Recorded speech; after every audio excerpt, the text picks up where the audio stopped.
오늘 그 말씀 중에 이게 시대의 소망 78장 끝쪽에 있어요. 아마 끝에서 맨 끝쪽에 보면 여기 표면상으로 하나님께 버림받으신이라고 시작된 쪽을 보시면 돼요. 자, 오늘 여기를 보면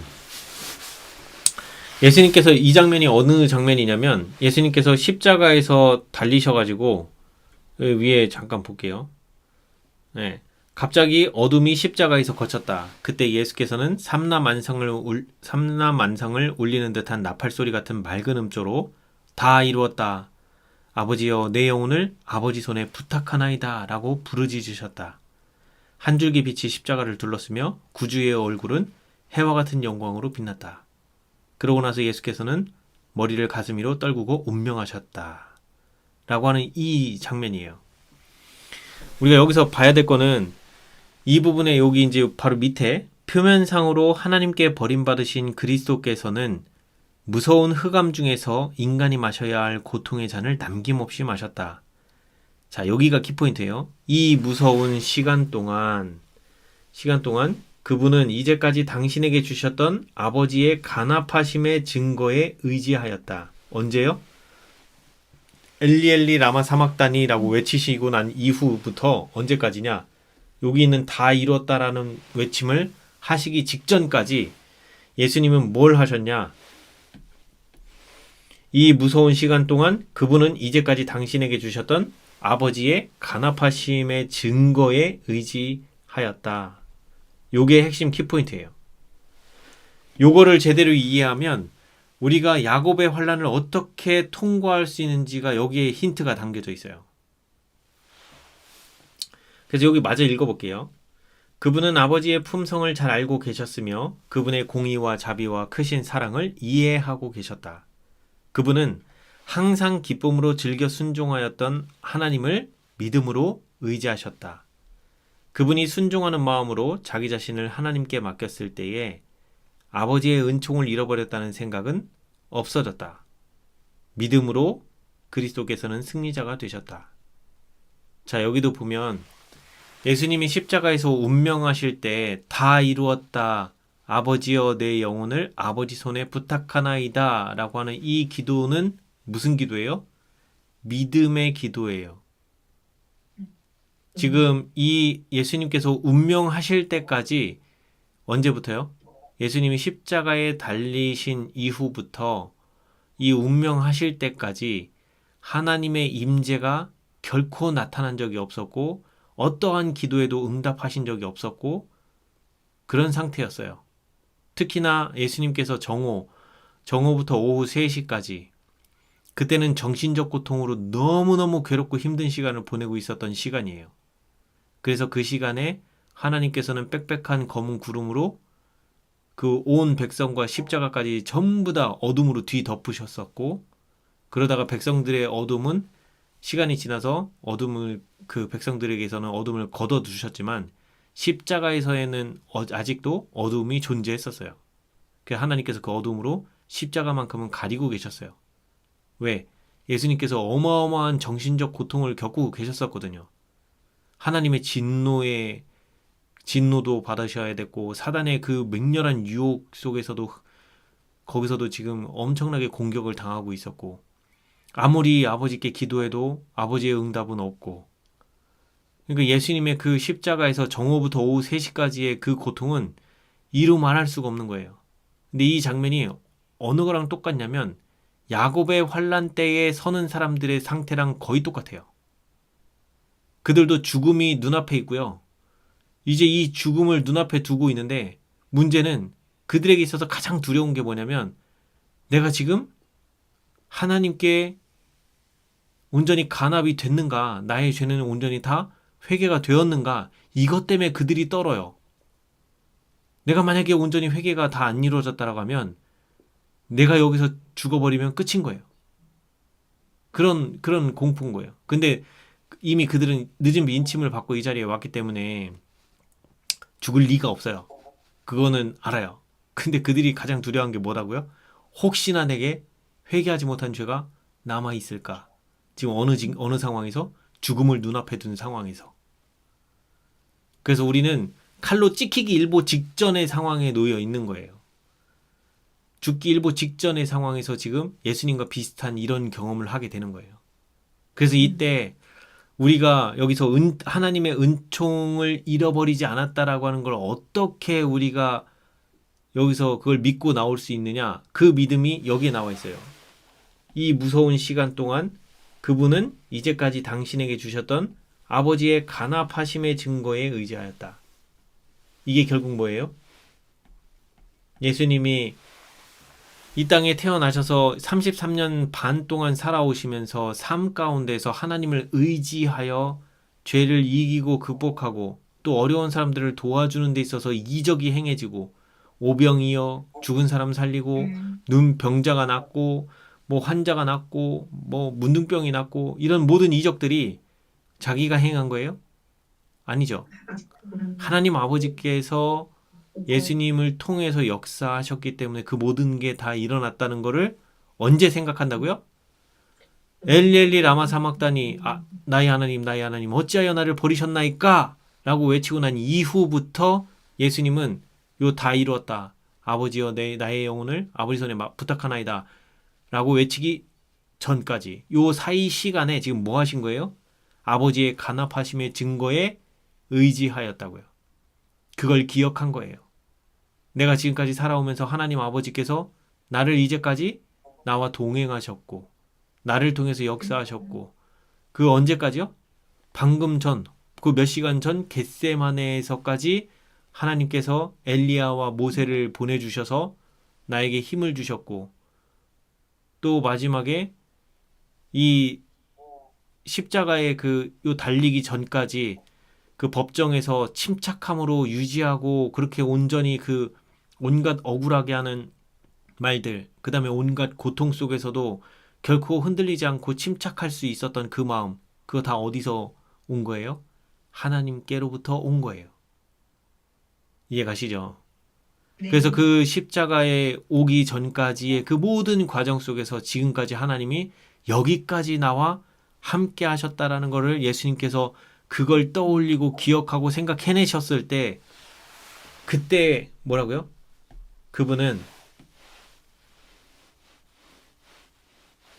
여기 그분이 순종하는 마음으로 자기 자신을 하나님께 맡겼을 때에 아버지의 은총을 잃어버렸다는 생각은 없어졌다.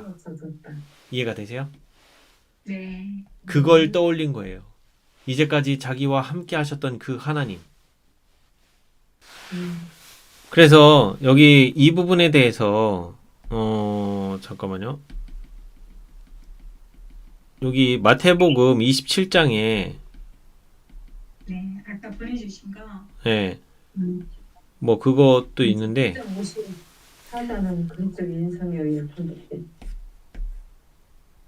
여기 27장 45절의 주석에 보면 아들과 함께 고난을 당하신 아버지라는 제목으로 화이 주석이 있어요. 재판정과 갈바리에서 연출된 장면들에서 우리는 사단의 감화 아래에 있을 때 인간의 마음이 무엇을 할 수 있는가를 본다. 천군들이 그리스도를 구원해낼 수도 있었지만 그리스도는 십자가형에 순복하셨다. 천사들도 그리스도와 함께 고통을 당하였다. 하나님 아버지께서도 친히 그리스도와 함께 못 박히셨다. 왜냐하면 그리스도와 하나님 아버지는 하나이시기 때문이었다. 그리스도를 거절한 사람들, 이 사람이 그들을 다스리는 것을 원치 않는 사람들은 사단의 지배하에 들어가 사단의 종으로서 사단의 일을 하였다.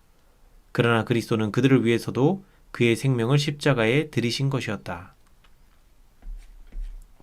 그리고 이 십자가 사건은 이제 또 뭐라고 나와 있냐면 사단은 그리스도의 인성에 의해 정복되었다. 그리스도께서 고개를 숙이시고 운명하셨을 때 그는 사단의 왕국의 기둥들을 땅에다 옮겨다 놓은 것이다.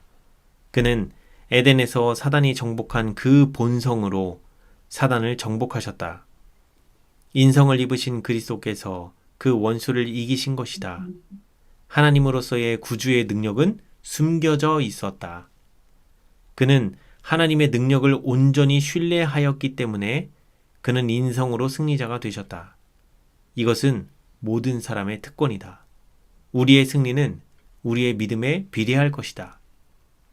자, 여기 보면 요 사단은 그리스도 이 마태복음 27장 50절에 있는 화이트 주석을 보면 이거 청년 지도자라고 하는 1901년 4월 25일자에 쓰여졌던 그 주석인데 그 내용을 갖다가 여기 주석으로 달아놨는데 여기 구주의 능력은 어떻게 됐다고요? 하나님으로서의 그 구주의 능력은 숨겨졌었다. 자, 그러면 그 이제까지 그 인간의 범주를 넘어선 모든 그 이적과 이런 것들은 다 어디서 온 거예요? 그러면 출처가? 네, 하나님 아버지에게서 받아서 하나님 아버지 거를 하신 거예요. 즉, 거꾸로 얘기하면 하나님 아버지께서 예수님을 통해서 하나님 아버지의 신의 능력이 다 발현이 된 거예요. 그러니까 예수님은 뭐만 된 거예요? 통로만 된 거예요. 통로만. 근데 그 통로가 되기 위해서 뭘 하신 거예요? 자기의 본성 쓰기를 포기한 거예요. 그러니까 예수님은 뭘 포기하셨어요? 하나님으로서의 본성을 사용하기를 포기한 거예요. 본인도 하나님이시기 때문에 말씀 한마디면은 창조도 하실 수 있어요. 근데 그렇게 되면 우리의 모본이 될 수가 없어요. 우리에겐 창조의 능력이 없어요. 우리의 모본이 되시기 위해서 예수님도 뭘 하신 거예요? 인간과 똑같은 입장에서 신의 속성 모든 걸 사용하기를 포기하고 사람과 똑같이 행동하신 거예요. 능력이 없는 체에 인간의 그 능력이 없는 신의 능력이 없는 인간과 똑같은 입장에서 이 세상 삶을 그대로 사셨어요. 그러면 예수님을 통해서 나온 모든 신적인 이적은 예수님 거예요? 누구 거예요? 하나님 아버지 거. 그러니까 여기 지금 청년 지도자 밑 끝에 뭐라고 나와요? 이것은 모든 사람의 특권이래요. 근데 우리의 승리는 우리의 믿음에 비례할 것이다 라고 나오죠. 이게 무슨 말이에요, 이제?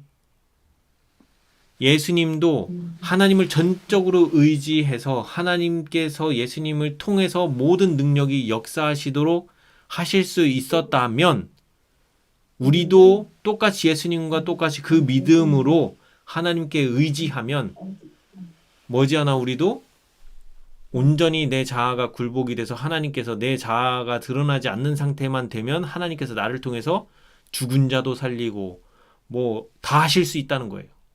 이해가 되세요? 결국엔 우리도 온전한 통로만 되면 되는 거예요.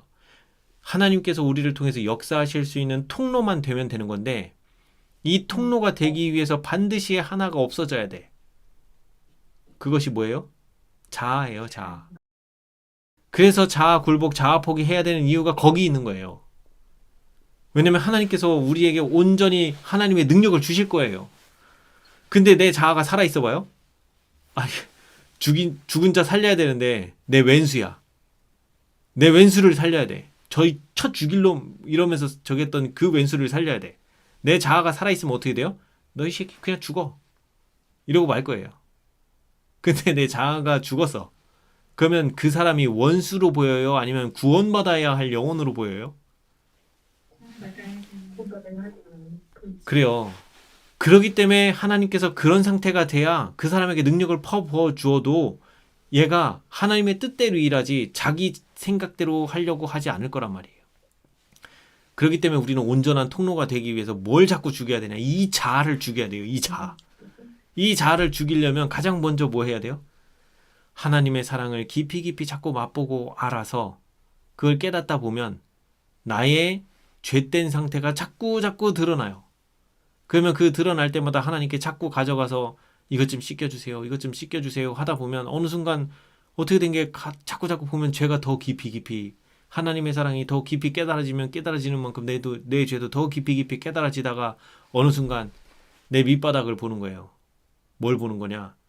내 안에 예수님이 계시지 않음으로 인해서 내가 철저하게 죄밖에 짓지 않는 존재라는 걸 온전히 깨닫고 나의 이 비참한 상태를 벗어날 수 있는 유일한 길은 예수님을 전적으로 의지하는 길 외에는 없구나 라는 걸 온전히 깨닫는 그 순간이 진짜 참 회개를 하는 순간이에요.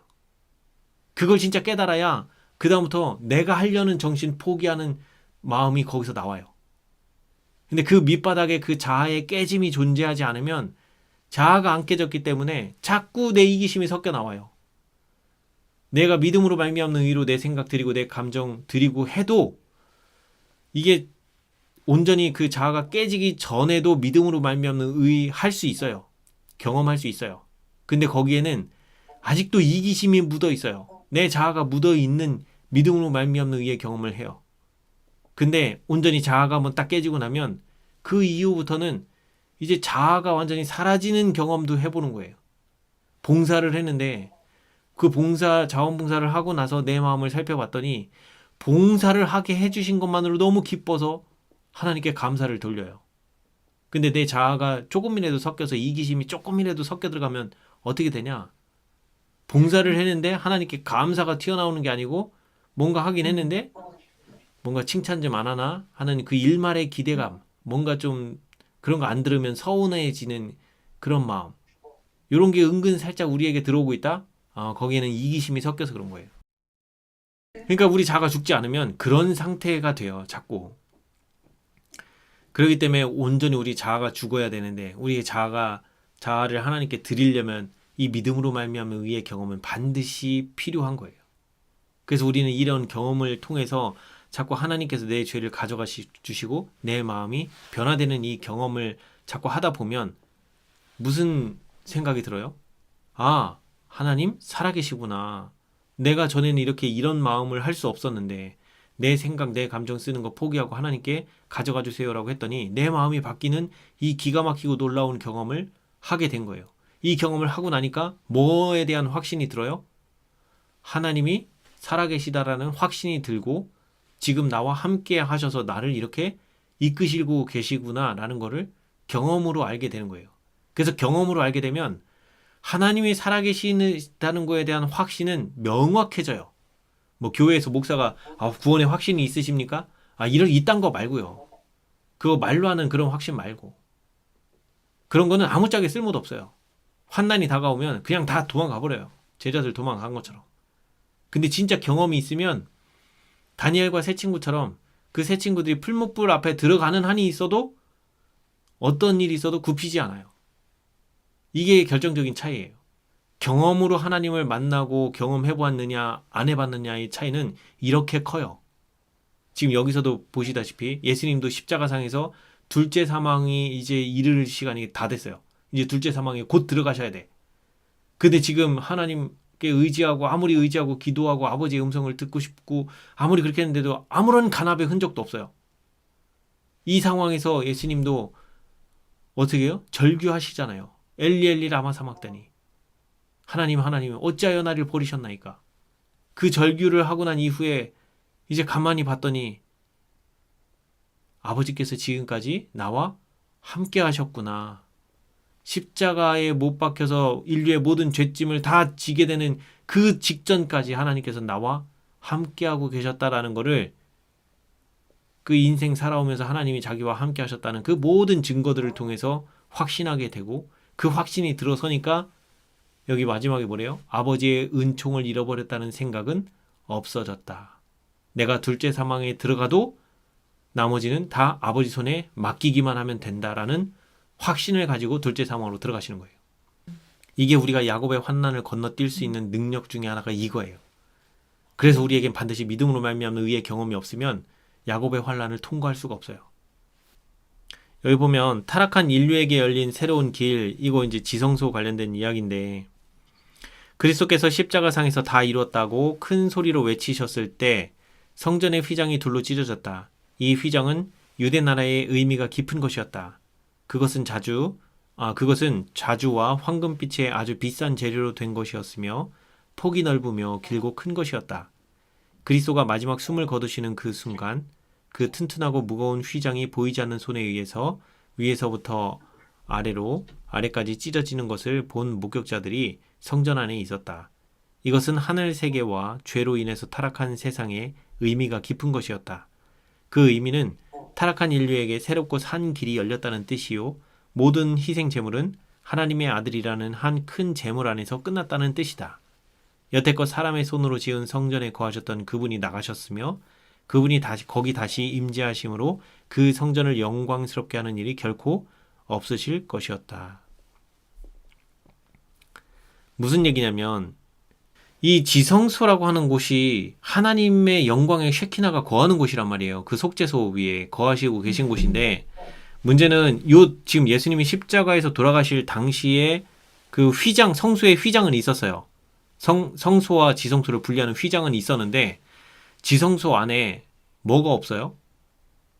법궤가 없어요. 이 당시에는 법궤가 없던 시대예요. 왜 없어요? 이때는 성전이 원래 첫 번째 솔로몬 성전이 아니고 두 번째 성전이 지어진 때예요. 그래서 첫 번째 솔로몬 성전이 무너진 게 언제예요? 유다가 바벨론에 멸망당해서 바벨론이 완전히 그 성을 다 허물어 버렸죠. 네, 그때 그 허물림 당하기 직전에 거룩한 제사장들이 그 하나님의 법궤를 어디 광야 어디 동굴에도 숨겼다고 했어요. 그 이후로 발견되지 않고 나중에 예수님 재림하실 때, 재림하실 때 그때 법궤가 이제 발견이 이제 돼서 나올 거예요. 그래서 이 당시에 그 예수님이 십자가 사건에서 돌아가실 당시에 지성소에는 법궤가 없었어요. 법궤는 없었고 그 이 휘장으로 성소와 지성소만 구분이 돼 있었던 거예요. 이 휘장이 찢어지고 난 이후에 여기 보면 이제 그 더 이상 이제 하나님께서 이스라엘의 이 땅, 이 성소 제도를 통한 이 정결 예식은 별 의미가 없는 걸로 얘기가 됐죠. 근데 이 당시에 보면 지성소를 가려면 반드시 누가 가야 돼요? 대제사장을 통해서만 갔었어야 돼요. 하나님께 자기가 본인이 직접 갈 수 있어요, 없어요? 죄인은 어디까지만이에요? 뜰까지만 와요. 뜰에서 어린 양 잡고 거기서 이제 나의 죄를 그 제사장이 그 제물의 고기를 먹음으로 인해서 내 죄가 그 제사장에게 옮겨지고 난 이후부터는 그 죄인은 성소에도 안 들어가고 지성소에도 안 들어가요. 그런데 이제 이 제사제도가 폐해졌다는 얘기는 그리고 이제 우리가 그 지금 1844년 이후로 1844년 이전까지는 요 성소까지는 그 시대였어요. 근데 1844년 10월 20일 이후로는 무슨 시대냐면 성소가 아니라 이제 지성소 시대예요. 지성소 시대가 열렸다는 얘기는 무슨 얘기냐면 모든 죄인은 다이렉트로 하나님께 나갈 수 있다는 얘기예요. 이해가 되세요? 왜냐면 우리에게 하늘의 대제사장이신 우리 예수님이 중보자로 계시기 때문에 다이렉트로 하나님께 갈 수 있어요. 왜냐면 이미 우리의 모든 죄의 값은 치루어졌다고요. 예수님을 통해서. 주의 이름으로 갈 수 있으니. 네, 맞아요. 그래서 예수님이 우리를 대신해서 우리의 기도를 하나님께 드리고 그게 간합이 되고 또 하나님께서 예수님을 통해서 우리에게 역사하시고 그래서 우리는 직접 다이렉트로 각 개인이 하나님께로 직접 나갈 수 있는 길이 열린 거예요.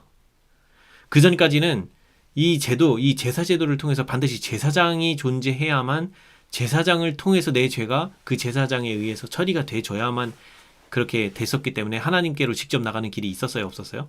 없었어요. 그때는. 나 대신 제사장이 움직였어요. 그래서 이 십자가 사건을 통해서 여기 봐야 될 게 뭐냐면 이 마태복음 27장 54절에 있는 화이트주석의 그 제목을 보면 행함으로 하는 설교래요. 행함으로 하는 설교. 무엇이 사람들에게 그토록 큰 확신을 주었고 어떤 빛이 사람들에게 빛이었기에 예수 안에 있는 그들의 신앙을 고백하지 않을 수 없게 만들었을까? 그것은 그리스도의 모든 행동으로 주신 설교였으며 잔인한 모욕 가운데서도 잠잠하셨던 그의 침묵으로 주신 설교였다. 그가 재판정에 섰을 때 사람들은 될 수 있는 한 비열한 방법으로 그분을 모욕하는 일에 피차 경쟁을 벌이는 듯하였다. 그러나 그의 침묵은 웅변이었다. 십자가에 달려있는 그 찢어지고 상처있고 훼손당한 몸에서 백부장은 하나님의 아들의 모습을 알아보았다. 진짜 설교는 어디서 나온다고요? 행함. 행함으로 나오는데 그 행함이 어디서 나온다고요? 잔인한 모욕 가운데서도 잠잠할 수 있고 침묵할 수 있고 그 다음에 어떠한 그 모욕을 주더라도 끝까지 참고 견딜 수 있는 거. 그래서 고린도전서 13장 4절부터 7절까지 중에 사랑은 하면서 맨 처음에 나오는 게 뭐예요? 오래 참고. 그 오래 참고가 어느 지점까지라고요? 그 어떤 유혹과 어떤 고난과 시련 속에서도 끝까지 감내하고 참을 수 있다는 거예요. 근데 우리가 할 수 있어요? 우리 못해요. 근데 우리에게 능력 주시는 자 안에서 할 수 있어요. 그래서 우리는 하나님을 전적으로 의지만 하기만 하면 그렇게 되어질 수 있다는 것을 우리가 일상을 통해서 믿음으로 말미암는 의로 하나님의 능력을 경험한 자들이 비로소 이 고난이 주어지더라도 그때 하나님을 전적으로 의지하면서 우리도 예수님과 똑같은 모습으로 그걸 견뎌낼 수 있다는 거예요. 그래서 이 십자가 사건에서 우리가 가장 배워야 될 것 중에 하나가 뭐냐면 반드시 믿음으로 말미암는 의의 경험, 하나님과 동행해본 경험, 하나님께서 내 마음을 바꿔주신 그 경험을 바탕으로 해야만 그 어떤 시련과 고난이 주어져도 우리도 예수님과 같이 그 길을 걸어갈 수 있다. 이거를 바로 이 장면에서 다 말씀해주고 계신 거예요. 그래서 야곱의 환난을 통해서 우리는 그 예수님의 이 고통이 어떤 고통인지 우리가 조금은 맛보게 돼요. 그리고 우리도 예수님과 똑같이 전적으로 하나님을 온전히 의지하는 그 가운데에 그 야곱의 환난에서 구출받는다는 거예요. 그래서 그 어떠한 인류보다도 믿음에 있어서는 이 마지막 야곱의 환난을 통과하는 자들이 믿음이 예수님과 거의 흡사한 믿음으로 그 경지까지 간다는 거예요. 하나님을 믿는 정도가. 우리의 목적지는 예수님이 보여주셨던 요 장면, 요 경지까지 갈 수 있는 믿음으로 성장해야 돼요. 그래서 회개만 하고 거기서 멈춰 있다? 그 그리스도인이에요? 아니에요? 아닌 거예요. 아시겠죠? 그러니까 성장이 없는 그리스도인은 지금 정체된 게 아니고 구원이 없는 그리스도인이에요. 반드시 성장하셔야 돼요. 성장하게끔 계속 앞으로 전진하는 그리스도인만이 진짜 그리스도인인 거예요. 아시겠죠? 아멘.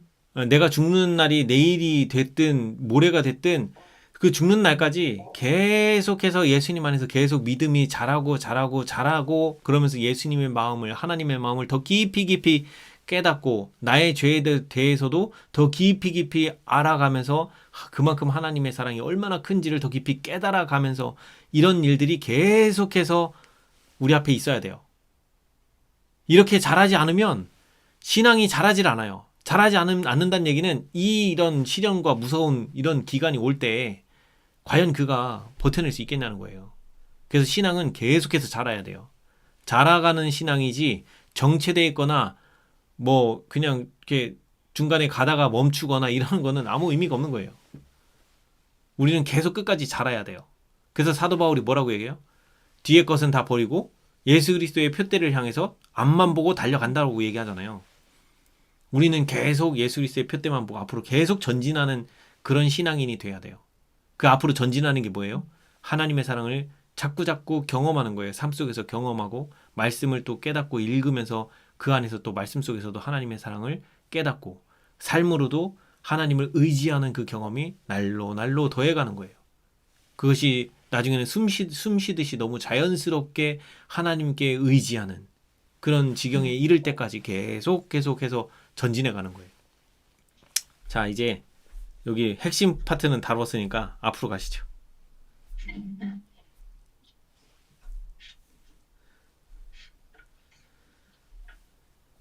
자, 이게 이제 여기 갈바리장은 보면 여기 보시면 마태복음 27장 31절에서 53절, 그 다음에 마가복음 15장 20절에서 38절, 누가복음 23장 26절에서 46절, 요한복음 19장 16절에서 30절 여기를 이렇게 의거한다라고 돼 있죠.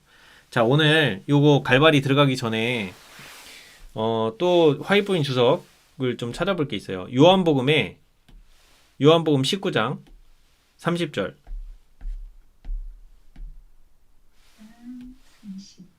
19장 30절에 화이트 주석을 보면 19장 30절이 뭐냐면 예수께서 신 포도주를 받으신 후에 이르시되 다 이루었다 하시고 머리를 숙이니 영혼이 떠나가시니라. 예수님이 다 이루었다 라고 말씀을 하셨어요. 그랬을 때 이 화입부인 주석 30절에 보면 쭉 내려보면 사단이 번개같이 떨어짐이라는 주석이 있어요. 자, 그러면 예수님께서 다 이루었다라고 하셨을 때 이 대쟁투는 끝난 거여야 되잖아요. 근데 지금 끝났어요? 안 끝났죠. 안 끝나고 지금 2000년이 넘게 지금 계속 이어지고 있잖아요. 왜 지금까지 이 대쟁투가 완전히 끝나지 않고 왜 지금까지 이렇게 끌려오고 있을까? 그러면 십자가에서 이루신 건 뭘 이루신 건가? 그게 여기에 힌트가 나와요. 사단이 번개같이 떨어짐, 그리스도께서 다 이루었다고 부르짖으셨을 때 하나님의 보이지 않는 손이 튼튼한 실로 짠 성소의 휘장을 위에서 아래까지 찢으셨다. 지성소로 나아가는 길이 나타났다. 하나님은 만족한 마음으로 고개를 숙이셨다. 이제는 공의와 자비가 한데 섞일 수가 있다. 그는 공의로운 분이지만 그리스도를 믿는 모든 자를 의롭다고 하실 수도 있으시다. 그분은 십자가 위에서 숨을 거두시는 희생 제물을 바라보시고 다 이루었다. 이게 핵심이에요. 인류에게 뭐라고요? 인류에게 다시 한번 더 인류에게 다시 한 번 더 뭐를 주겠다고요? 기회를 주겠다고 말씀하셨다. 구속의 값은 치루어졌고 사단은 하늘에서 번개같이 떨어졌다. 자, 여기서 먼저 자비와 공의가 이제 한데 섞일 수 있다라는 말이 이게 어떤 의미일까요? 공의와 자비가 한데 섞일 수가 있대요. 그럼 그전에는 공의와 자비가 섞일 수가 없었어요? 이거를 이해하려면 구속의 경륜 그 부조 선지자 4장 있죠. 구속의 경륜을 잘 읽어보시면 사단이 뭘 주장하고 있는지를 살펴보면 알 수 있어요. 사단이 뭘 주장했어요? 범죄한 죄인을 하나님은 결코 용서하지 않으시는 분이시다 라고 주장을 했단 말이에요. 근데 그것이 완전히 성취되는 게 언제예요? 하나님 자신 본인이 직접 죄인들 대신에 십자가에서 완전히 죽음을 당하셔야 그것이 완전하게 증명이 되는 거예요. 이해가 되시죠? 그러니까 그 십자가에서 예수님께서 돌아가신 행위는 두 가지가 다 충족이 된 거예요. 첫 번째, 범죄한 자는, 범죄한 모든 피조물은 결코 범죄한 채로 하나님께서 두시지 않고 그 죄값인 죄의 삭은 사망인 그 사망을 반드시 당하게 돼 있다. 그 사망이 첫째 사망이에요? 둘째 사망이에요? 둘째 사망. 모든 범죄한 피조물은 둘째 사망을 당해야 된다. 당할 수밖에 없다. 그게 하나님의 공의예요. 그럼 두 번째, 자비는 뭐예요? 모든 피조물을 창조하신 하나님은 모든 피조물을 자기 자신의 목숨보다도 소중하게 여기신다. 그러므로 그들이 지은 죄값을 하나님 당신이 모두 다 가져 치러 주시고 그 자기의 그 죄값이 이미 하나님께 의해서 다 구속이 치러졌다는 걸 믿는 자들을 값없이 다 용서하실 수 있다 라고 하는 게 하나님의 자비예요. 그래서 십자가 사건은 공의와 자비가 완전히 충족을 이루는 사건이에요. 그러면 이제 하나님께서 죄값도 다 치러주셨고 그 하나님의 공의도 충족이 됐어요.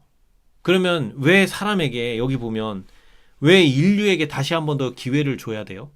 그냥 바로 하늘 데려가시면 되잖아요. 죄값 치르는데. 우리가 아담 이후로 태어나는 사람은 하나님을 본 적이 있어요, 없어요? 없어요. 하나님에 대해서 알아요, 몰라요? 회개하기 전까지 모르죠. 하나님에 대해서 알지도 못해요. 그러면 회개하기 전까지는 누구랑 같은 편이에요? 사단하고 같은 편이에요. 이제 거기서 복음을 듣고 진짜 하나님이 어떤 분인지를 깨닫고 나오기 시작해요. 그래서 회개를 했어. 회개를 하니까 하나님께서 어떻게 해요? 사단의 종노릇에서 끊어줘요. 사단의 종노릇에서 끊어준다는 얘기는 이제 죄의 유혹이 오더라도 이제 이 죄인이 하나님 저 좀 도와주세요를 외치면 하나님이 그 죄의 유혹을 탁 끊어주시는 거예요. 그러면 그 죄책감에 짓눌려서 절망하고 낙담으로 가요? 아니면 마음이 기뻐져요? 네, 마음이 기뻐지죠. 그러니까 죄의 종노릇에서 자유하게 되는 거예요. 죄책감으로부터 자유하게 되는 거예요. 그래서 그가 어디에 있는 거예요? 하나님의 깃발 아래, 의의 종 아래에 있게 되는 거예요. 이해가 되시죠? 그래서 자, 그렇게 됐어요. 그렇게 해서 구해졌어요. 자, 그런데 문제는 뭐냐면 하늘에서는 3분의 2의 천사와 이 십자가 사건을 통해서 예수님이 다 이제 운명하시고 난 이후부터는 온 우주 거민들에게 있는 선악과 시험도 다 끝나요. 왜 끝나요? 그 전까지는 이 시험의 본질을 아셔야 돼요. 이거는 너무도 명확한 게 뭐냐면 부조화 선지자 1장을 보면 알아요. 1장. 부조화 선지자 1장에서 사단이 하나님께 반역을 할 때 자기는 반역하는 것처럼 대놓고 내가 하나님께 이렇게 하면서 막 반역한다고 이렇게 얘기했어요? 자기는 하나님께 순종하는 것처럼 겉으로는 보이게 해놓고 속으로는 다 반역하게끔 죄를 조장했단 말이에요. 그래서 3분의 2의 천사가 사단의 정체에 대해서 완전히 파악했어요? 못했어요?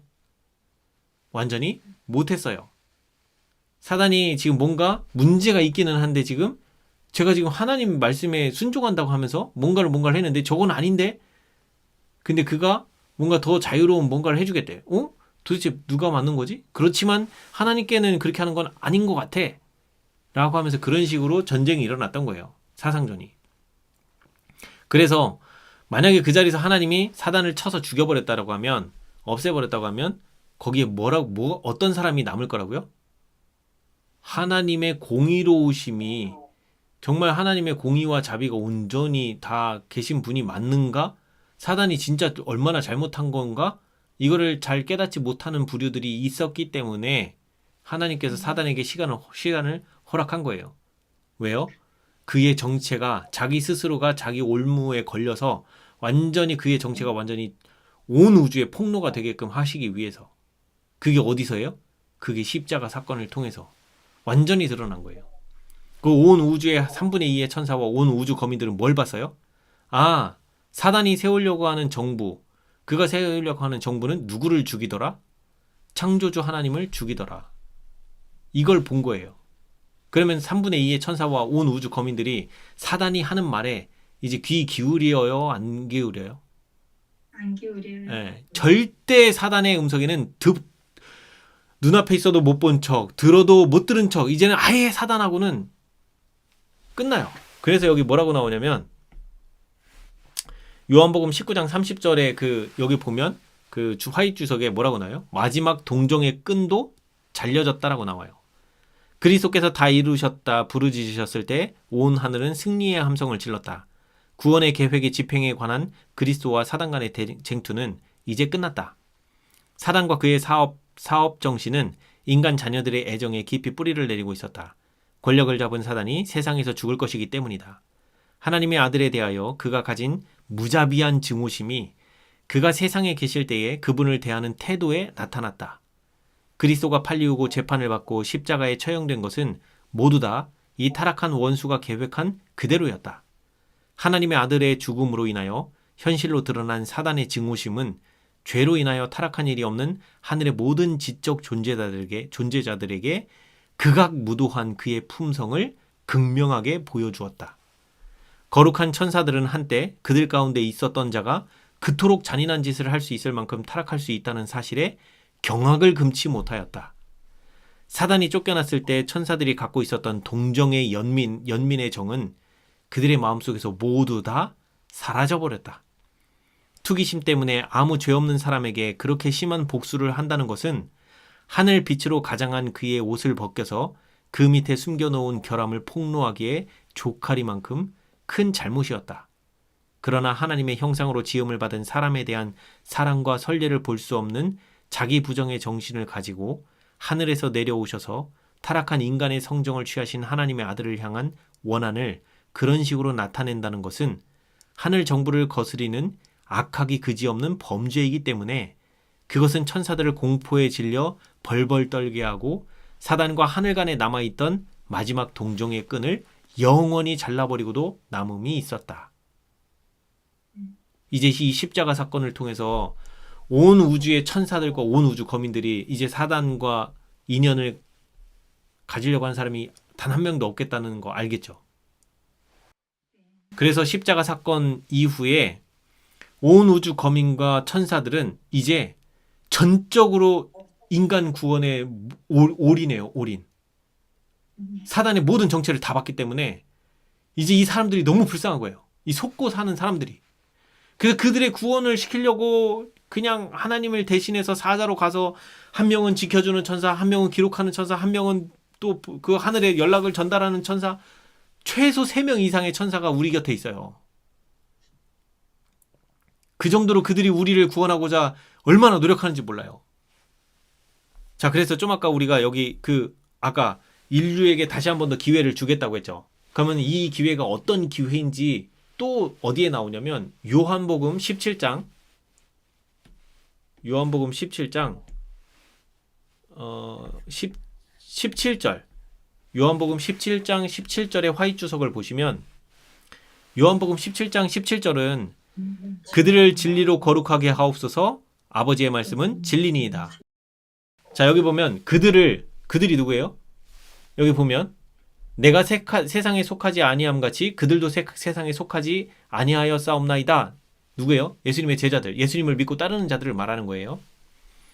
그들을 진리로 거룩하게 하옵소서 아버지의 말씀은 진리니이다. 지금 예수님께서 그 제자들, 예수님을 믿고 따르는 제자들을 진리로 거룩하게 해달라고 아버지께 지금 간청하는 거예요. 그죠? 그래서 이 17장 17절의 화이 주석을 보시면 두 번째 보면 아담에게 주신 시험이 모든 사람들에게도 라고 하는 요 화이트인 주석이 있어요. 여기를 보면 우리에게 주어진 다시 한번 기회를 주겠다라고 하신 그 기회가 무엇인지 설명이 나와요. 하나님의 율법은 하나님의 날에 각 사람의 품성을 재어볼 위대한 표준이다. 그리스도의 기도는 저희를 진리로 거룩하게 하옵소서 아버지의 말씀은 진리니이다. 그러므로 마음에 역사하시는 하나님의 영에 성확해 하시는 힘은 사람들을 인도하여 하나님의 계명을 순종하는 길에 행하게 하신다. 하나님이 에덴에서 아담에게 주셨던 바로 그 시험을 모든 인간 가족들에게 주실 것이다. 아담에게 요구하신 것은 하나님께 순종하는 것이었다. 우리도 그가 서 있었던 위치와 똑같은 위치에 서서 제2의 시험, 곧 우리들이 사단의 음성에 귀를 기울이고 하나님을 불순종하는지 아니면 하나님의 말씀에 귀를 기울이고 그 말씀에 순종하는지를 보시는 제2의 시험을 받게 되었다. 이것이 언제까지예요? 우리의 지상 삶 속에서 회개를 경험하고 난 이후부터 내 죽음이 눈앞에 이를 때까지 또는 예수님이 재림하실 때까지 우리는 뭐 해야 된다고요? 하나님 말씀에 순종하는지 안 하는지를 나의 말과 행동으로 드러내는 걸 가지고 조사 심판을 거쳐서 얘 하늘에 와도 돼, 안 돼를 결정하시겠다라는 거예요. 이해가 되시죠? 그럼 이제 우리에게 있어서 우리에게 남은 건 뭐가 남은 거예요, 지금? 하나님 말씀에 순종할 거야, 말 거야. 요게 남은 거예요. 그러면은 우리가 하나님 말씀에 순종하게끔 되려면 우리에게 필요한 게 딱 하나 있어요. 우리의 자유의지를 활용해서 하나님 말씀에 순종할 건지 말 건지를 선택하는 시험이 우리에게 주어졌어요. 그럼 우리의 자유의지를 제대로 활용을 할 수 있으려면 우리에게 뭐가 필요하냐면 하나님의 사랑이 필요해요. 하나님의 사랑을 알고 깨닫고 그 깊이가 하나님의 사랑을 깨닫는 그 깊이가 점점 깊어지면 자원하는 심령으로 나의 모든 의지를 다 드리게 돼 있어요. 내 모든 의지를 가져가 달라고. 하나님 가져가 주세요. 오직 하나님 사업에만 써주세요. 하면서 자꾸 내어드릴 수 있어요. 왜? 그 하나님의 사랑에 내가 너무 감동이 돼서 이런 분이 나의 아버지고 이런 분이 우리의 구세주시고 이런 분이 우리를 하늘에 데려가시려고 하시는 거고 데려가시면 우리가 그곳에서 영원히 이런 분과 함께 그 사랑 가운데서 살 수 있다라는 그 약속들과 이런 이 하나님의 사랑 속에서 우리는 내 의지를 꺾고 하나님께 내 의지를 드릴 수 있어요. 오직 이 사랑이 아니면 내 의지를 하나님께 드리는 건 어려워요. 그 사랑에 감동이 되어져야만 내가 내 의지를 다 하나님께 드려질 수 있어요. 그래서 우리에게 남은 시험이라는 게 결국엔 뭐예요? 날로 하나님의 사랑을 말씀을 통해서 깨닫고 알아가고 삶을 통해서 또 경험도 하고 그러면서 그 시련과 고난 속에서도 맨날 불평불만하는 게 아니라 이제는 감사가 튀어나오는 거예요. 아, 내가 이 시련과 고난 속에 있어도 내가 하나님의 사랑을 맛보고 경험하니까 이 시련과 고난도 이제는 즐겁습니다. 감사합니다. 물론 지금 상황이 괴롭고 힘들어요. 근데 희한한 건 뭐냐면 내 안에선 감사가 나온다는 거예요. 그 하나님의 사랑을 맛본 사람들의 특징이 그거예요. 그래서 그들 입에선 나중에 뭐가 나온다고요? 아버지여, 나의 영혼을 아버지 손에 의탁하나이다. 이런 믿음까지 가게 되는 거예요. 그래서 예수님의 십자가 사건은 반드시 우리에게 뭘 요구하시냐면 내가 너희를 그 죄책으로부터 너희를 자유하게 해줄게. 그리고 내가 너를 얼마나 사랑하는지를 성경과 예언의 시를 통해서 다 보여줄게. 그러니 너는 나의 사랑을 보고 너가 선택을 해봐. 너의 이전에 나 없이 살던 그때가 더 좋은지 아니면 내가 이렇게 너를 사랑하는 거를 네가 보고 감동하고 깨닫고 어떤 게 나은지 비교해봐. 그리고 네가 선택해봐. 라고 하는 이 시험이 우리에게 있는 거예요. 이 제2의 시험은 그거예요.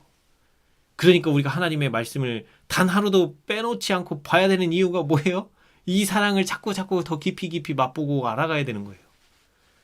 말씀 속에서 깨닫고 천연계를 봐도 감동이 오고 아침에 햇살에도 감사하고 나 떨어지는 낙엽 속에서도 하나님이 우리에게 알록달록하게 우리 눈을 즐겁게 해주시고 그거에 또 감사하고 별새꽃돌에서 얘기한 그 꽃, 이 꽃은 하나님께서 창조하신 그 천연계 중에 이 꽃이라고 하는 이 꽃은요 동물들에게는 아무 감흥을 주지 않는데요. 동물들은 색을 2가지 색밖에 못 보는 동물들이 태반이래요. 흑백. 그들에게는 빨갛고 분홍, 흰색, 노랗고 이런 게 아무 의미가 없다는 거예요. 심지어 벌도 색깔을 전혀 못 봐요. 그러면 그 아름다운 색깔은 다 누구를 위한 거예요? 오직 사람만을 위한 거예요. 오직 사람만을 위해서 창조하신 것 중에 하나가 꽃이에요. 꽃도 종류가 한두 가지예요. 어마어마하게 많잖아요.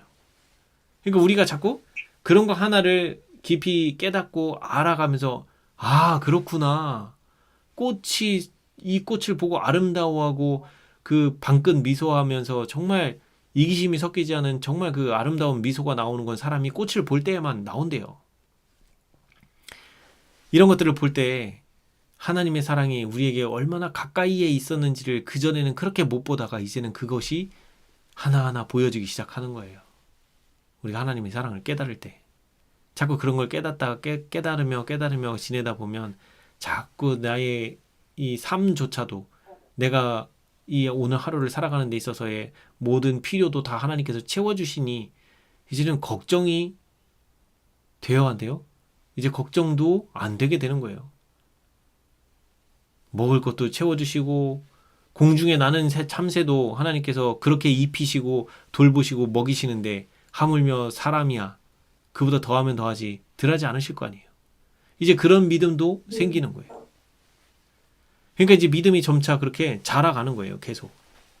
그래서 우리는 이렇게 믿음이 하루하루 이렇게 점차 조금씩 나도 모르게 성장해 가야 돼요. 말씀을 읽으면서. 그래서 오늘 십자가 이 갈보리 사건 중에 이 요한복음에 있는 이 주석들은 정말 우리에게 기가 막힌 길을 알려주고 있는 거예요. 지금 우리가 구원 받았다 그러면서 구원의 확신을 가지세요. 이거 다 거짓말이에요. 왜 거짓말이냐면 구원 받았다라고 하면 지금 이런 우리 앞에 있는 제2의 시험이 치러져요? 안 치러져요? 내가 구원 받았는데 왜 굳이 뭘 그걸 해? 좀 있으면 예수님 오시면 그냥 구원 받아서 하늘 갈 건데 내가 뭘 해 하기는. 아시겠죠? 네. 그래서 화이트부인도 뭐라고 써놨냐면 구원 받았다. 그 영혼이 구원 받은 상태에 있을지라도 구원 받았다 소리 하지 말라 그랬어요. 왜? 베드로가 그렇게 해서 예수님을 3번 부인하는 지경까지 타락해 갔다고요. 화이트분이 거기다 적어놨어요. 뭐라고 적어놨냐면 그 구원 받았다 소리 하지 말아라고 하는 그 내용 중에 하나가 예시 내용이 뭐였냐면 베드로가 믿음의 절정에 있을 때가 언제였냐면 예수님이 물 위를 걸어오실 때 주여 나도 물 위를 걷게 하소서 그랬더니 예수님이 오라 라고 했을 때 예수님이 베드로가 생각도 안 하고 그냥 바로 걸어요. 물 위를. 그때가 베드로가 믿음의 최고봉에 있을 때래요. 그때부터 이 베드로의 마음 가운데 뭐가 있었냐면 나는 이미 구원을 받았다라는 그런 비슷한 생각을 가지고 있었어요. 그렇기 때문에 그때부터 그 화이트분이 적어놓기를 뭐라고 얘기하냐면 예수님을 3번 부인하는 지경까지 믿음이 계속 추락했대요. 계속 추락했다는 거예요. 그 밑바닥이 어디까지요? 예수님 3번 부인하는 지경까지 추락한 거예요. 그래서 예수님 3번 부인하고 난 다음에 완전히 자기 자아가 다 깨지고 부서진 거예요. 부서져서 겟세마네 가갖고 펑펑 울면서 자기가 이제까지 살아온 거 무슨 짓을 했고 자기가 지금 예수님께 무슨 짓을 했는지 그걸 깨닫고 거기서 통곡을 하면서 회개를 한 거예요.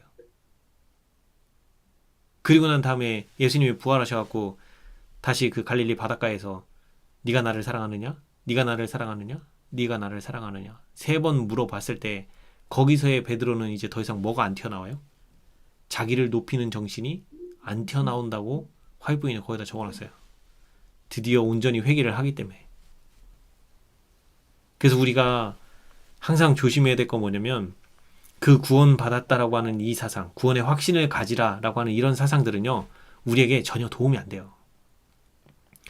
내가 믿음으로 말미암은 의의 경험을 해보면 예수님이 나와 함께 하심을 내가 경험하잖아요. 그러면 구원을 받았니 안 받았니 이건 아무 의미가 없어요. 그냥 자동적으로 확신이 들어와져요. 내가 경험을 해봤기 때문에 자동적으로 확신이 되어져요. 네. 그래서 우리는 반드시 믿음으로 말미암는 의의 경험 이거 하기 위해서 뭘 먼저 깨달아야 돼요? 아 이것이 생각 속에서 벌어지는 전쟁이었구나. 그래서 이것이 생각 속에서 벌어지는 전쟁이라는 걸 어디서 알 수 있어요? 부조화 선지자 1장에서 1장부터 2장 3장에 걸쳐서 사람이 어떻게 타락하고 하늘의 천사들이 어떻게 타락했는지 그 내용을 보면서 우리가 뭘 확인한 거예요? 아 이것이 우리 마음 가운데 즉 우리의 생각 가운데서 벌어지는 전쟁이었구나. 내 생각을 지금 사단이 점령하고 있는데 그걸 나는 깨닫지 못하고 있었구나. 이걸 진짜 드디어 깨닫고 나에게는 하나님의 사랑이 단 하나도 없었구나. 하나님 저 좀 도와주세요. 저에게 새 마음 좀 주세요. 이 더러운 사단의 마음 가져가 주시고 저에게 새 마음 주셔서 제가 하나님께로부터 받은 그 마음으로 그 생각으로 말하고 행동하게 도와주세요. 라고 하는 거를 알려고 했던 거예요. 그래서 부조화 선지자 1장부터 4장까지를 그 시간을 여지껏 투자해오면서 그걸 다시 봤던 이유가 그거예요. 이 싸움의 본질이 뭐고 우리가 어떤 싸움을 싸워야 되는지 그걸 핵심을 깨닫기 위해서. 그래서 이 갈보리에서 지금 뭘 얘기하고 있는 거예요? 너희들의 싸움이 실체가 그거야. 너희들이 불순종하고 순종하고 이거는 누구에게 달렸어? 너는 뭐밖에 할 수 없어? 너는 선택만 하면 돼. 하나님 편을 선택할 건지 사단의 음성을 선택할 건지 그거의 한쪽에 선택해서 그 선택된 그 선택한 대로 말과 행동을 하게 돼 있어. 그 선택하는 걸 어느 쪽을 선택을 할 거야. 이 싸움이라는 거예요. 우리에게 주어진 그 제2의 시험이라고 하는 것이. 그래서 우리가 부조화 선지자 1장부터 4장까지 봐온 거고 그래서 이제 그거 끝나고 이제 이 갈보리장으로 넘어온 거예요. 그러면 진짜 이제 나중에 요거 갈보리장 78장 79장 끝나고 나면 실물교훈 24장을 갈 거예요. 왜 가냐? 조사심판에서 진짜 뭘 갖고 조사심판을 하는지를 봐야 이게 명확하게 답이 나오거든요. 네. 우리의 말과 행동이 진짜 그 말과 행동으로 심판하시는 거 맞는지 확인을 해봐야 될 거 아니에요. 그래서 우리의 생각을 누구 생각을 선택했느냐에 따라서 내 말과 행동은 그 내가 선택한 사상에 따라서 말과 행동이 나와진다는 거예요. 그래서 우리는 우리 스스로 나의 생각을 바꿀 수 있어요, 없어요? 그게 안 된다는 거예요. 그래서 굿스인이 그의 피부를 표범이 그의 반점을 변하게 할 수 있느뇨? 할 수 있을진데 악에 익숙한 너희도 선을 행할 수 있으리라. 우리 못 바꾼다고 아예 성경은 선언하고 있어요. 우리 스스로가 바꿀 수가 없다고. 우리의 생각을 지배하고 있는 우리보다 더 능력이 뛰어난 사단이 존재하기 때문에 우리의 능력을 초월하는 그 사단이 존재하기 때문에 우리의 능력을 초월하는 또 다른 분이 이 사단과 싸워줘서 이겨줘야 우리가 탈출할 수 있어요. 그래서 우리에게 예수님이 필요한 거예요. 네, 여기까지 해서 우선 지금 중요한 핵심 포인트는 거의 다 했어요. 앞쪽에 다른 거 다 건너뛰고 여기 지금 십자가에 달리실 때 십자가에서 못질 당하실 때의 예수님이에요. 자, 못질을 당하시는데 구주께서는 한마디의 불평도 하지 않으셨다. 그분의 얼굴은 뭐라고요? 네, 침착하고 평온했다라고 돼 있어요. 그리고 나중에 그 시대의 소망 74장부터 79장까지를 꼼꼼하게 잘 읽어보세요. 그게 어디냐면 74장은 겟세마네예요. 겟세마네에서 79장 다 이루었다 장까지를 꼼꼼하게 읽어보시는데 어떤 관점으로 읽으시냐면 예수님이 어떤 말하고 어떤 마음 상태이고 어떻게 행동하시는지 그걸 중점적으로 보세요. 거길 보시면 자꾸 뭐가 나오냐면 침착하셨다 이런 내용들이 계속 나와요. 마음이 평온하셨다, 침착하셨다. 언제? 가야바 법정에서 거짓 고소하고 자기를 모함하고 억울하게 만드는 그런 상황 속에서도 침착하셨다. 또 모욕하고 조롱당하는 상황에서도 침착하셨다. 그 다음에 매질당하고 폭행당하고 그런 온갖 고통을 당하는 중에서도 침착하시고 평온하셨다. 이게 계속 나와요. 자, 그렇단 얘기는 우리 앞에 무슨 시험이 있다는 거예요? 그와 같은 시험이 있을 거라는 거예요. 그때 우리가 진짜 그리스도인인지 아닌지는 어떻게 드러난다고요? 우리가 하나님을 온전히 의지하면 우리도 그 어떤 상황에 놓이더라도 뭐 할 수 있다고요? 침착하고 평온할 수 있다는 거예요. 아시겠죠? 그거를 시대의 소망 74장부터 79장까지 꼼꼼하게 읽어보세요. 거기서 예수님이 어떤 말씀을 하시고 어떤 행동을 하시고 마음 상태는 어땠는지를 꼼꼼하게 체크해서 읽어보세요.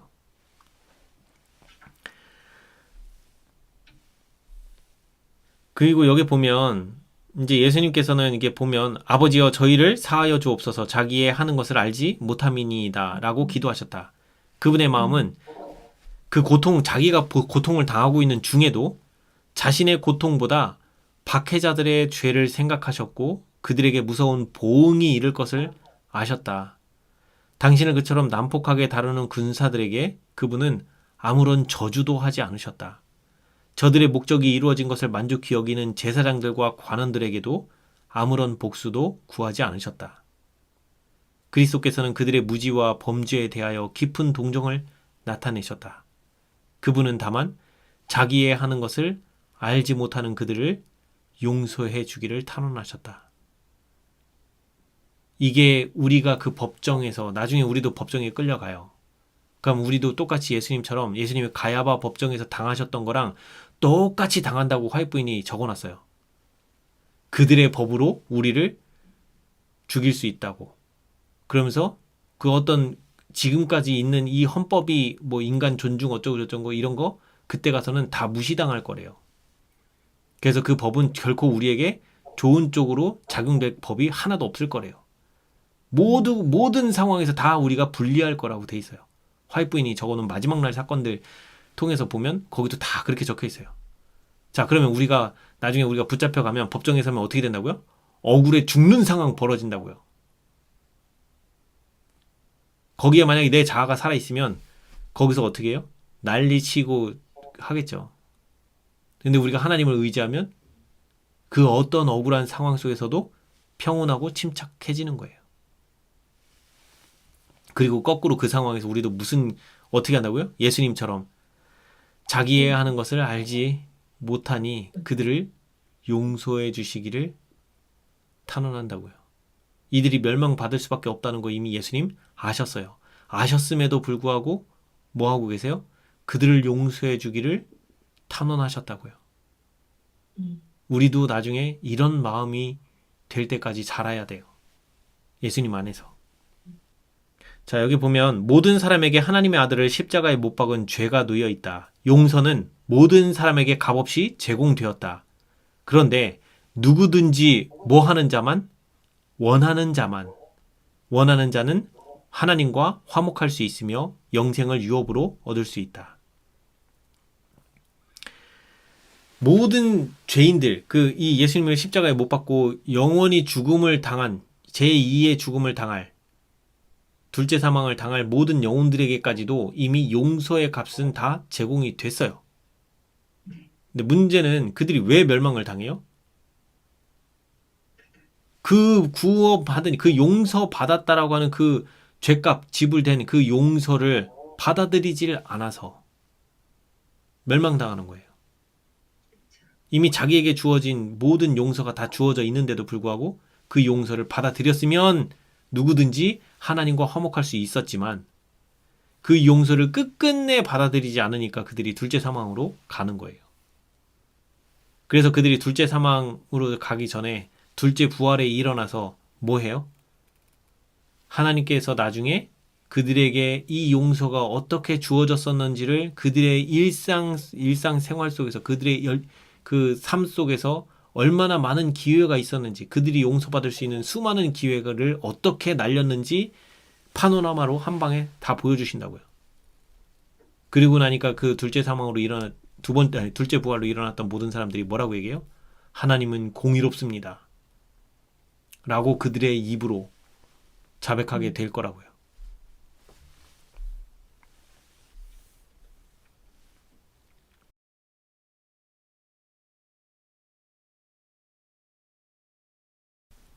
여기 보면 중요한 부분이 있어요. 예수님의 머리 위에 유대인의 왕이라고 해서 헬라 말, 히브리 말, 로마의 말, 뭘 해갖고 여러 나라의 말로 써놨단 말이에요. 근데 여기 보면 뭐라고 나오냐면 예수님의 머리 위에 패를 붙이도록 한 것은 빌라도나 유대인들보다도 더 높은 권세에 의하여 지시된 것이었다. 누가 하신 거예요? 네, 하나님께서 빌라도를 통해서 쓰게 한 거예요. 그것은 하나님의 섭리 가운데서 생각을 일깨우고 성경 말씀을 연구하도록 각성시킬 것이다. 아, 뭘 하게 하시려고 그걸 했다고요? 성경 말씀을 연구하라고. 십자가에 달려 돌아가신 분이 유대인의 왕이라는 팻말 아래에서 돌아가셨다고요. 그렇다는 얘기는 저분이 누구다? 메시아구나. 그 당시 제사장들과 유다 백성들은 메시아라고 받아들이지 않았었지만 십자가에서 돌아가시는 그분을 보고 돌아가실 때 다 누구나 다 뭐라고요? 메시아라고 깨닫는 사람들이 많았다고요. 처음에는 그 팻말이 그렇게 중요한지 몰랐지만 그러고 나서 그들이 다시 성경을 연구해보니 어떻게 됐어요? 이사야 53장에 고난의 메시아 너무도 딱 맞는 거예요. 그거를 연구하고 깨달은 자들은 그분이 메시아가 맞구나. 유대인의 왕이라고 쓰였고 아, 그분이 하나님의 아들이셨구나. 알게 되는 거예요. 근데 이것이 그때만 말씀 연구하라고 돼 있어요? 오늘날 우리에게도 똑같아요. 우리도 성경 말씀을 연구하지 않으면요. 진리를 제대로 알지 못하면 다 우리 때는 어디에 당해요? 미혹하는 자한테 다 당해요. 그래서 예수님께서 뭐라고 얘기했어요? 미혹하는 자들이 많이 일어날 것인데 그 미혹하는 자들이 지금 많은 시대에 우리가 살고 있어요. 근데 지금의 미혹하는 자들의 특징이 뭐예요? 성경 플러스 예언의 신을 합쳐가지고 거기 그거 진리 99% 그리고 나머지 1%의 가짜를 섞어요. 이걸 분별해야 돼요. 그냥 저기 누구지? 그 이만희 무슨 박명호 이런 애들은 벌써 이미 이설인 거 우리는 다 알아요. 쳐다도 안 봐요. 근데 우리 재림교인에게 있어서 가장 위험한 그 미혹자들이 누구냐면 성경과 예언의 신을 99% 활용을 하고 1%의 자기의 그 이설을 갖다 섞어 넣는 사람들이에요. 그것도 어디에서? 이 교단 내에서. 그런 사람들의 기별 속에서 그것이 진리인지 아닌지를 분별하려면 어떻게 해야 돼요? 내가 말씀 연구 안 하면요. 다 쓸려가게 돼 있어요. 그래서 이 마지막 시대에도 항상 이 마지막 시대뿐만이 아니고 그 예수님의 말씀을 듣고자 나오는 무리들이 있어요. 예를 들면 사마리아 우물가 여인이 물동이 던지고 어떻게 해요? 동네로 들어갔죠. 동네에 들어가서 자 와서 보라 메시아가 아니냐 하면서 외쳤어요. 그랬더니 사람들이 우르르 달려왔어요. 그 우르르 달려온 사람들이 누군지 아세요? 아무나 다 왔을 것 같죠? 아니에요. 아무나 다 온 게 아니에요. 거기에서 달려 나온 사람들의 특징이 거기 뭐라고 적혀 있냐면 딱 한 줄이 적혀 있어요. 한 줄. 성경 연구하는 사람들. 그 사람들이라는 걸 어떻게 증명이 되냐면 거기에 화이트봉에 뭐라고 적어놨냐면 그 사마리아 우물가 여인을 통해서 같이 온 그 사람들은 예수님께 질문 공세를 퍼부었대요. 음. 이해 가세요? 네. 이 한 문장이 그들이 어떤 사람인지를 드러내주고 있어요. 진리에 관심이 없으면 질문 공세를 할 이유가 없어요. 그들은 진리에 관심이 많았고 그 다음에 그들이 그때 당시 살던 그 사람들에게는 이 산이 예배할 곳이요 저 산이 예배하는 곳이요 예루살렘이 예배하는 곳이요 아니면 자기들의 그 산당 그쪽이 예배하는 곳이요 부터 시작을 해서 메시아가 도대체 오신다고 하는데 부터 해가지고 쭉쭉쭉쭉 궁금한 것들이 많았어요. 그 질문에 대해 이런 질문들을 다 가지고 와서 예수님한테 질문 공세를 쏟아냈다라고 화이트보인이 거기다 적어놓은 거예요. 그러면 달려 나온 사람들은 다 누구예요? 예언을 연구하거나 관심을 가진 자들만 나온 거예요. 이걸 보면 우리가 마지막 때 이 14만 4천으로 우리가 늦은 비 인침을 받고 재림교인들이 먼저 인침을 받아요. 늦은 비 인침을 받고 우리가 나가서 이 새천사 기별을 외칠 때 그 세상 바벨론에서 살던 사람들 중에 나오는 무리들 나와서 우리와 함께 연합해서 마지막 남은 여자의 남은 자손으로 합류가 될 그 사람들은 어떤 류의 사람들인지 이제 우리가 분별할 수 있는 거예요. 그 사람들은 누구만 나와요? 이미 믿음으로 말미암는 의의 경험 가운데 살고 있는 사람 중에 진리를 갈급하고 성경을 연구하는 사람들만 나오게 돼 있어요. 아무나 나오는 거 아니에요. 자, 그래서 여기 보면 나사렛 예수가 메시아라고 선언한 패는 그들의 주목을 끌었다. 그것은 하나님께서 인도하신 손에 의해서 기록된 산 진리였다. 그러니까 이거는 하나님께서 빌라도를 통해서 쓰게끔 그렇게 역사하신 거예요. 그래서 이 메시아라는 거를 그 유대인의 왕이라고 하는 그 말이 이분이 메시아라는 걸 또 한 번 더 증거하게 하셔서 나중에 이 십자가 사건 중에서 수많은 사람들이 십자가에 달렸어도 유대인의 왕이라는 명패를 달고 십자가에서 돌아가신 분은 이분밖에 없어요. 그래서 또 한편으로는 그것도 증명이 되는 거예요. 그리고 여기 보면 이제 예수님께서 십자가에서 달리셨다가 이제 그 고통에 있으니까 그 당시 그 마취제로 그 쓸개를 이렇게 입에다가 대주면 그거를 맛보면 좀 그 고통을 줄일 수 있다라고 해서 이제 그거 감각을麻痹시키기 위해서 쓸개를 주는데 예수님께서 여기 뭐라고 나오냐면 예수님에게도 그 마취약이 주어졌으나 예수님께서는 살짝 맛만 보시고 그것을 거절하셨다. 이게 쓸개인 거 아시고. 근데 왜 거절하셨냐 이거예요. 여기 뭐라고 나와요? 그분은 당신의 마음을 흐리게 하는 어떤 것도 받지 않으셨다. 그분의 믿음은 하나님을 굳게 붙잡아야만 하였다. 그것이 그분의 유일한 힘이었다. 그분의 감각을 흐리게 하는 것은 뭐라고요? 사탄을 유리하게 만들어줄 것이다. 우리가 먹고 마시고 하는 읽고 보고 우리의 오감을 자극하는 것 중에 우리의 마음을 흐리게 하는 무엇이라도 우리는 거부해야 되는 게 맞아요. 그래서 우리는 정신적으로 항상 깨어서 하나님께 우리 마음을 향하도록 하는 일에 있어서 최선을 다해야 돼요. 그래서 사실은 건강개혁이 중요한 이유가 이런 밑바탕이 있어서 그래요. 항상 예수님께서도 뭐라고 했다고요? 그분의 감각을 흐리게 하는 것은 사탄을 유리하게 만들어줄 것이다. 사탄이 그걸 활용하기 때문에. 그래서 우리에겐 건강개혁이 그래서 주어진 거예요. 이 마지막 시대 때는 우리가 온전히 하나님을 믿고 의지하고 순종하는 데 있어서 절대적으로 하나님을 믿고 의지해야 되기 때문에. 그래서 우리의 지적 능력을 최고도로 활용을 해야 되는 시대가 이 마지막 시대예요. 오늘은 시간이 많이 지나서 여기까지만 하시고요.